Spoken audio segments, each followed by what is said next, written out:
ঢাকায় পানি সরবরাহ ও পয়ঃনিষ্কাশন কর্তৃপক্ষ বা ঢাকা ওয়াসার দেশি বিদেশি খাতে প্রায় 20,000 কোটি টাকা ঋণ রয়েছে, যা নিজস্ব সম্পদের অর্ধেকের বেশি।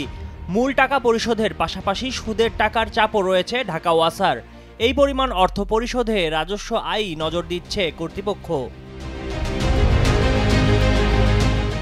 ঢাকা ওয়াসার মোট সম্পদ প্রায় 33,350 কোটি টাকা। এর বিপরীতে গত জুন পর্যন্ত সংস্থাটির দেশি বিদেশি ঋণের পরিমাণ 19,984 কোটি 61 লাখ টাকা। এর মধ্যে ঋণ 16,731 কোটি 45 লাখ টাকা আর সুদ 3,253 কোটি 16 লাখ টাকা।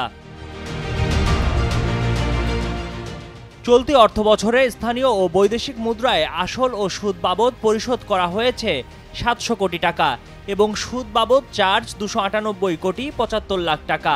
এছাড়া ন্যাশনাল এক্সচেকারে ঢাকা ওয়াসার কার্যক্রমের মাধ্যমে জমা হয়েছে 2042 কোটি টাকা।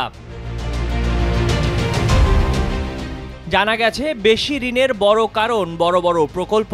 চলমান প্রকল্পগুলোর মধ্যে রয়েছে পানি সরবরাহের জন্য 3,980 কোটি টাকা ব্যয়ের ঢাকা পানি সরবরাহ নেটওয়ার্ক উন্নয়ন প্রকল্প, 8,146 কোটি 98 লাখ টাকা ব্যয়ে Dhaka environmentally sustainable water supply project, 7,518 কোটি 2 লাখ টাকা ব্যয়ের সায়েদাবাদ পানি শোধনাগার ফেজ 3 প্রকল্প, 7 কোটি 99 লাখ টাকা ব্যয়ের ঢাকার ওয়াটার শেড টেকসই পানি ব্যবস্থাপনার জলাশয়ের পুনঃপ্রতিষ্ঠা প্রকল্প। পয়ঃশোধনাগারের মধ্যে রয়েছে 5,187 কোটি 89 লাখ টাকা ব্যয়ের ঢাকার স্যানিটেশন ইমপ্রুভমেন্ট প্রজেক্ট, 1,398 কোটি টাকা ব্যয়ের উত্তরা এলাকায় পয়ঃশোধনাগার নির্মাণের জন্য ভূমি অধিগ্রহণ প্রকল্প এবং 1,780 কোটি টাকা ব্যয়ের রায়ের বাজার পয়ঃশোধনাগার নির্মাণের জন্য ভূমি অধিগ্রহণ প্রকল্প। চলমান এসব প্রকল্প ছাড়াও প্রায় 20,000 কোটি টাকার 7টি প্রকল্প পরিকল্পনাধীন রয়েছে।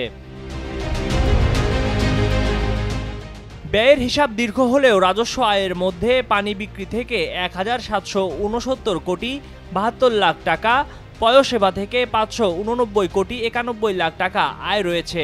এছাড়া বোতলজাত পানি বিক্রি, ট্রাকের মাধ্যমে পানি বিক্রি, এটিএম বুথ সেবার মাধ্যমে আয় রয়েছে সংস্থাটির। সংস্থাটির মোট পরিচালন ব্যয় 2,085 কোটি 74 লাখ টাকা।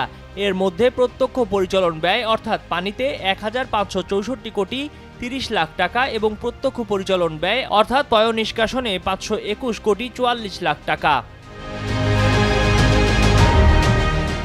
ঢাকা ওয়াসার বর্তমান ব্যবস্থাপনা পরিচালক মোহাম্মদ ফজলুর রহমান কালের কণ্ঠকে বলেন, ঋণ আছে, এসব দেনা রাজস্ব আয়ের মাধ্যমে পরিশোধ করা হচ্ছে।